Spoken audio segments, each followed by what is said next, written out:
ladies and gentlemen. Myself, Sidharth Varma. I am IRPS Officer 2015 exam batch, and you're watching me on Delhi Knowledge Track right now. So we have been told that there is an issue with respect to the various candidates of the civil services exams when it comes to filling out the detailed application form because of lack of information regarding the various services. जैसा कि हमको पता है कि civil service exam जो UPSC conduct करती है, it is conducted for a lot of posts in the Indian government, in the Indian administration for that matter. The exam is conducted for around more than 20 services. Group A और group B के posts होते हैं इसमें. So there are a lot of services, there are a few services that we know about and some services that not many people are aware of. So I'm here to talk about the Indian Railway Personnel Service. The Indian Railways is one of the largest organizations in the world and one of the largest workforce that we can think of in the whole world. In fact, one of the fourth largest number of employees for any organization across the world. That is what Indian Railways is. And the Indian Railway Personnel Service, Bharatiya Rail Karmik Seva, caters to the human resource management specifically of the Indian Railways. The UPSC conducts the exam for Group A civil servants, as we all know, and some Group B servants as well. So among the Group A civil servants, we know that we are the core elite of the administration in the country, occupying the top echelons of bureaucracy in the country today. The Indian Railway Personnel Service is the only civil services among the various Group A services as well as the All India services in the country which is dedicated solely for the purpose of human resource management. The personnel services which takes care of various aspects of human resource management in the Indian Railways is the only such organization in the country, or the only such service in the country to that matter. The Indian Railways, as we know, is a very old organization, but care was given to the personnel management or to the employees only later during the period of the Indian Railways. Even though a separate personnel branch was not seen in the railways until the late in the 1980s for that matter, but the personnel department or the functions of the personnel department were seen to be necessary from 1950s, if I remember correctly. So the dedicated personnel department started in the Indian Railways from 1975 on a government executive order. The first exam batch was started in 1980. So we can see that among the other railway services, we know of the various railway services which the UPSC conducts: the Indian Railway Traffic Service, the Indian Railway Account Service, the Railway Protection Force. One of the youngest services within the various civil services of the country, and definitely the youngest service within the railways, the IRPS is one of the fastest growing civil services in the country today. We know the various services within the railways, that is the Indian Railway Traffic Service, the Indian Railway Account Service, Railway Protection Force. These are the various services that have been in existence for some time now. But the fastest growing one is the Indian Railway Personnel Service. Due to the fact that the consciousness among the various sectors within the government for the welfare of the employees, we are starting to realize that only when the employees are productive will the organization flourish. So with that consciousness, we are moving towards a more employee-centric organization across the sectors in the government, and the railway is no exception to that matter. Even though the personnel department existed in the Indian Railways since 1951, that is almost 100 years after the inception of the Indian Railways, it was only until 1975 that a dedicated corps or a dedicated cadre was created for the personnel department of the Indian Railways. And it was not until 1980 that the first exam batch or the first batch was taken for the IRPS from the civil services. The IRPS takes care of various aspects of the Indian Railways: the employees, the establishment matters and the various personnel matters of the employees is being taken care of. The welfare aspects like the pension schemes, the settlements, the staff benefits, and all those other aspects are also being taken care of. the labor laws and the legal aspects, the various labor laws in the country that make sure that the employees are getting their rights, the socialist aspect of the country, so to speak, is being taken care of in the Indian Railways by the IRPS. The welfare aspects, as I have mentioned already. And the most important aspect being the industrial relationships. The labor unions within the Indian Railways, as we all know, is one of the strongest across the country. The link, the administrative link between the administration or the government and the employees is conducted by the IRPS service. The training, therefore, for IRPS must reflect all the kind of work that we have to do in the future for the government. The training begins at Labasna, like all other Group A civil services, the Lal Bahadur Shastri National Academy of Administration in Mussoorie. It is a 10-week long course for inculcating the various values among the leaders of tomorrow. So all of us, we report to Labasna in Mussoorie, and the main aim of the foundation course is to inculcate a sort of camaraderie between the various civil servants of the country. We are made to understand that we are all part of this huge machinery that is Indian bureaucracy, and we are the ones who are to govern the country tomorrow. So as to inculcate this camaraderie and this cooperation between the various services and to develop the friendship which would last across the years. The foundation course involves modules on leadership, etiquette, governance, public administration, legal matters, and other important matters that are necessary for an officer. The major aim is also to develop the camaraderie among the various civil services. The cooperation is requisite among the bureaucrats of the country if we are to implement the governance as we envision it for our country. When we talk about governance, we have to understand that the machinery is so huge that unless there is cooperation, unless there is a sort of camaraderie or bonhomie between the officers, it becomes difficult to have that streamlining operation or that well-oiled machinery that is the Indian government. The foundation course of Labasna involves various other cultural and sports activities as well. The trekking aspects, the physical training, and the other general activities are as much a part of the foundation course as are the other educational aspects. The overall development of, or the overall initiation, so to speak, of the officer into the government happens at the foundation course in Labasna, Mussoorie. After the foundation course, we move to the National Academy of Indian Railways, which is housed in the Pratap Vilas Palace in Vadodara, Gujarat. The training of railway officers, or the IRPS to be specific, is for a period of 78 weeks. The training begins with the Advanced Foundation Program, which is a specific program for the railway officers. The railway department consists of, or the railway organization consists of several departments. The two major one of them being, one is the administration side and the other being the engineering side. So all the officers of the administration, all the Group A officers are subjected to the Advanced Foundation Program, which gives us a basic idea of Indian Railways as an organization. We are made to understand the various parts of the Indian Railways as an organization, the various departments, and how they function within each other, and how they are made to cooperate or coordinate amongst each other. And the various departments like the mechanical department, the signal and telecom, the accounts, the traffic, the commercial aspects, the operational aspects, and these all various functions of the Indian Railways, the social functions, the welfare functions, as well as the commercial functions of the Indian Railways, the freight activities, the passenger duties, and how the trains run, the safety aspects, and all these basic functionalities of the Indian Railways is being taught in the Advanced Foundation Program. Just like the foundation course at Labasna, the Advanced Foundation Program at National Academy of Indian Railways also helps to build the sort of camaraderie between the various officers of the Indian Railways itself. It gives us an idea about the organizational structure and the kind of posts that we will be manning later in the future. The Railway Foundation Program occurs for 10 weeks, following which the more service-specific professional training is initiated. This happens in the centralized training institutes across the country. For IRPS, the CTI is at the National Academy of Indian Railways itself.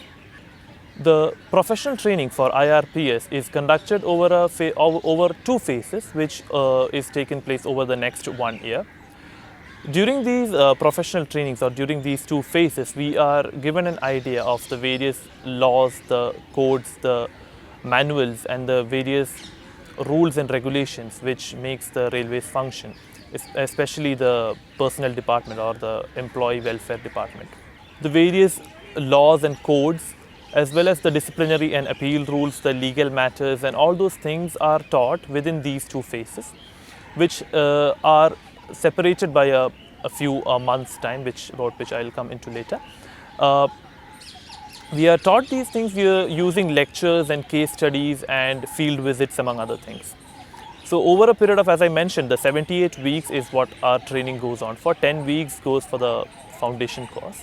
Around 20 weeks are kept for the lectures and case studies and other field visits and visiting lecturers, and all those people who are on the field, they come to us and talk to us regarding the various case studies, the various studies, their experiences, amongst other things. Around 40 weeks are left for divisional attachments. The Indian Railways is divided into 17 zones and 68 divisions to help with the smooth functioning or smooth operation of the organization. The divisional attachment involves us to go into the field and get attached to one of the divisional offices, the personnel department to be specific of that office. We go for usually 1 or 2 weeks of attachment there. We go into the field and we see the files for ourselves, get first-hand experience of the kind of work that we have to deal with. Once we are on the field, we get to know about the various sections that function under us, the various employees that function under us, and the sort of hierarchy that is practically being followed on the ground.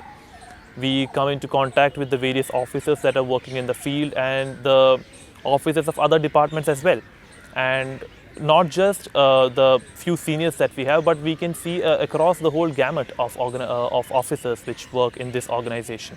This happens during the divisional training, which gives us a very broad idea of how things actually function on the ground, and the lectures that we are subjected to in the classrooms, we get an opportunity to see how those actually function on the ground, and we have an opportunity to apply our own minds and see how we can apply the rules and the regulations to better effect on the ground. The field visits are not limited just to the various divisions in the Indian Railways. As we know, the Indian Railways has a lot of workshops under them, which is for periodic maintenance of the locomotives and the coaches. There are various other production units as well, which, for example, the Integral Coach Factory in Chennai, the Railway Factory in Bangalore, and other organizations such. So, in addition to the divisional offices, we are also attached to these production units and workshops, wherein we get to see the actual manufacturing process and the factory environment that is prevalent in the railways. And as we know, the industrial disputes or the industrial relations is one of the aspects that the IRPS officers are supposed to take care of. So, and also since employee welfare is one of our prime agenda, it helps us to see the kind of practices that are being prevalent in the field, in reality on the ground, and how we can improve it and how we can learn from it so that we can become better officers. So this first-hand experiences of the workshop or the factory floor is very eye-opening.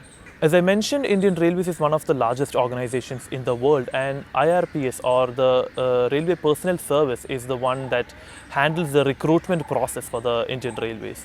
The Railway Recruitment Cell and the Railway Recruitment Board are the organizations that actually implement the humongous process which is the recruitment for the Indian Railways.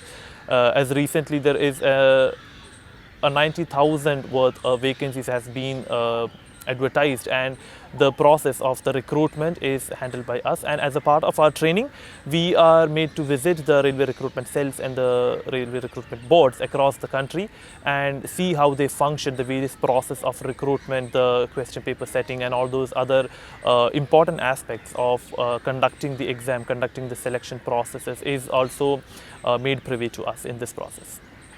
In addition to the divisions and the production units, one of the most important aspects or one of the most important arms of the Indian Railways are the various public sector undertakings, the various PSUs under the Indian Railways. We are very familiar with some of these names like the IRCTC, the RVNL, IRCON, among other organizations. As a part of our training, we get attached to these offices as well. And the functioning in the PSUs is completely different from the way the Indian Railways works. The corporate atmosphere and the overall change in the policies and the way it is implemented in the PSUs are also taught to us, or we are made to see those things as well. The officers on deputation in various PSUs, be it from the railways or other civil services, we are made to interact with them, and we also get to have an idea on how the functioning in PSUs, how is it important for the Indian Railways, and what is Railways doing to help these PSUs function properly, and the kind of difference in the work culture that happens here is also explained to us here. We also visit other governmental PSUs, the Delhi Metro, the DMRC, Konkan Railways, etc. These, even though they are railway organizations, but they are not directly under the railways purview. They are under the central government. So we also get to visit them, and we get to see the kind of organizational change or the organizational structures there, and the various human resource management policies that are being implemented in these organizations as well, so that we can have the best practices, we can implement the best practices in these organizations in our own. In addition to these, we also visit a lot of other institutions. For example, we are made to visit the various other centralized training institutions under the Indian Railways. For example, the Indian Railway Institute of Traffic Management, which is in Lucknow, which is the parent institution for the IRPS service. And we are made to visit the IRISEN, which is in Pune, and the other organizations of engineering services as well, so that we can have a sort of idea about the kind of training that other services are getting and the kind of functioning of the various other services as well, so that we can have a sort of overview of the manner in which the railways function. We also have specific modules and special modules for HR training as well, because we are a dedicated HR service. For example, we have ethics and ethics in public administration. There is a specific module for that, which happens in the Institute for Governance in Panchgani. We have a dedicated 2-month intensive program in the Indian Institute of Management, Kozhikode. This can happen in any of the IIMs which are chosen based on various factors on an annual basis. Our training was an Indian Institute of Management in Kozhikode. These special modules helps us to understand the various management tools and techniques which are in vogue today, and how we can implement them into the Indian Railways. Although we get a general corporate idea of the management today, but we also get a tailor-made customized course, so that we can implement these things in the government sector as well. There are other trainings, like we have a parliamentary attachment with the Bureau of Parliamentary Studies, 1-week attachment wherein we are made to understand the nuances of the parliament and how the legislative processes and the Lok Sabha, Rajya Sabha, we get to see the actual functioning, the ones that we study about while preparing for the civil services. We get to see them firsthand, and that is a wonderful experience. There is also a board attachment. The organizational structure, the railway board is at the top of the Indian Railways, and we have a specific attachment in the railway board as well, wherein the organizational structure that we have learnt, we get to see that firsthand, and the way it functions and how the policies are made, the strategic directions of the Indian Railways. We are made privy to all these as a part of the railway board attachment. In addition to that, we also get to visit a lot of other government sectors and other government ministries as well. I'll be talking about the deputational opportunities and the various officers which are on deputation in the various organizations across the country. As a part of our training, we are also made to visit these organizations like the Ministry of Commerce and Industry, the Central Board of Secondary Education, the Delhi Development Authority, to mention some. The various officers from the various civil services that are manning the posts here, we are made to have an interaction with them so as to understand how the higher bureaucracy for that matter functions and how we can aspire to reach there at some point of our careers. As a new addition to our training during the last year, a foreign training module has also been introduced. It was the first batch went last year to Berlin, and this year we are planning visits to Moscow and Berlin as well as a part of the foreign training, so that we can see the international best practices and see how this can be implemented across board in the Indian Railways as well. We hear about the Bharat Darshan that happens for the civil services, and we see it being a 1-month affair for most services. But the Indian Railways, as I mentioned, the various divisional attachments that happen across the year is an elaborate Bharat Darshan in itself. We get around 40 weeks, that is 40 weeks of traveling across the country, seeing the various aspects of the country and actively engaging with the cultures in the various zones of the Indian Railways. That is quite an elaborate Bharat Darshan that the railway services provides as a part of our training.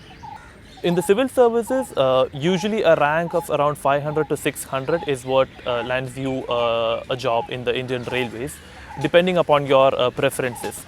It could be IRTS, IRAS and IRPS, but the ranks are usually between the range of 5 to 600. And as I mentioned, the IRPS is the only dedicated HR service in the country today, the dedicated HR civil service in the country today. So, as we have noticed that in the government sector, the personnel management or HR management to that matter has not been at the top of their priorities for a long time, but that is changing today.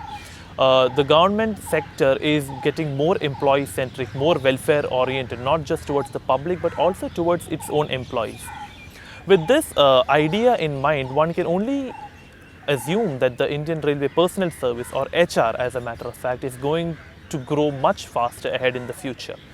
The Indian Railways, as we see, is around 13 lakh employees strong, and managing their needs and managing their cadres and all those other things is no child's play. And IRPS as an organization has been doing that for the past 30 years now. From a conventional governmental perspective or a conventional public sector perspective, we are fast moving towards a corporate idea of HR within various organizations. Keeping up with the times, we have to give importance to our HR policy so that we can remain competitive in this competitive world that we have today.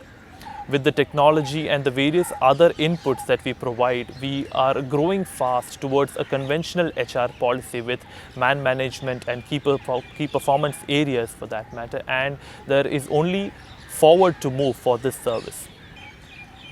The way in which the IRPS as a service has grown is phenomenal. As an APO or a WPO, which is a workshop personnel officer, at our entry level we could be posted at divisions or workshops or even at the railway board for that matter. As we move further in our career, the promotion aspects are very good. We become a divisional personnel officer, and later at the JAG level, the junior administrative grade, we reach the senior DPO level, which is the branch officer at the divisional level. Above that is we move towards the higher posts like the chief personnel officer, the principal chief personnel officer, who is the highest post in the zone. And at the railway board level, the member staff is the highest encarded post for IRPS as a service, who serves as a member of the board, which is under the chairman railway board. One of the most important aspects when it comes to railways as a service is the perquisites that Indian Railways provides. Because of its massive assets across the country, the Indian Railways provides amazing accommodation as well as other perquisites to its officers. The privilege passes and the privilege ticket orders, the PTOs and privilege passes, are one huge aspect of the Indian Railways, which allows us to travel across the country whenever we want, and for our family as well.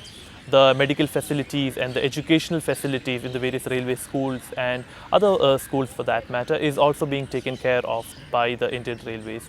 So the perquisites that we receive and the accommodations when we speak about, we can notice that it is in some of the prime locations across the tier 1, tier 2 cities across the country. So the facilities that we get as an officer are phenomenal, and they are one of the major reasons why this service is so attractive for us. In addition to being a servant of the Indian Railways, like all other civil services, we are also eligible for a central staffing scheme, and other deputational opportunities once we reach a particular level in our career, which is usually 9 years. Once we become a regular JAG officer, we are eligible for a central staffing scheme, and as a part of this we can move to the various governmental departments at the center. We are also eligible for deputations in state governments as well, and these provide a sort of variety that we look forward for in our career as civil servants. The exposure to various departments and the ability to make strategic decisions is also a part and parcel of these various deputational opportunities. And after the deputation opportunities, we come back to the railways, and there are various other posts as well, like the divisional railway managers. DRM posts are also up for grabs for various services, and the experiences that these provides are amazing. The Indian Railways, as moving the public across the country, has been one of the most important organizations for the country, and the way the country is developing on its way to become a superpower, the Indian Railways is one of the organizations which will be one of the stalwarts in making sure that India is a superpower of tomorrow. And this organization has been doing stellar work and will continue to do so, and is growing at a spectacular speed with immense amount of investment coming its way, and immense amount of workforce that is being employed by the railways on a daily basis. Means that the personnel department or the HR department of the Indian Railways will be looking out to do amazing work for the Indian Railways and for the country. So it is one of the, as a service, it is very rewarding, because we are almost like the face of the Indian Railways when it comes to our employees, and our employees are quite a huge chunk of the population itself. So we are interacting with a lot of people on the daily basis. We are interacting with the trade unions as well as the various employees. So there is a man management aspect into this as well. The kind of satisfaction that you get when you make the appointments, or when you deal with the various disputes of employees, or you deal with the pension matters, the settlement matters, these are the things that people really appreciate, and the kind of satisfaction it gives you is immense. So the job satisfaction aspect is taken care of, the perquisites are being taken care of, and the overall quality of life would be quite amazing when in the Indian Railway Personnel Service. So I hope I have given you a brief overview of what this service is about, the training aspects as well as the job profile of the Indian Railway Personnel Service, and I hope it will help you to fill your DAF better, and to hope to choose this service, and make sure you contribute to the development of the nation as well. And all the best for your future, and make sure you subscribe and comment on this video. Thank you.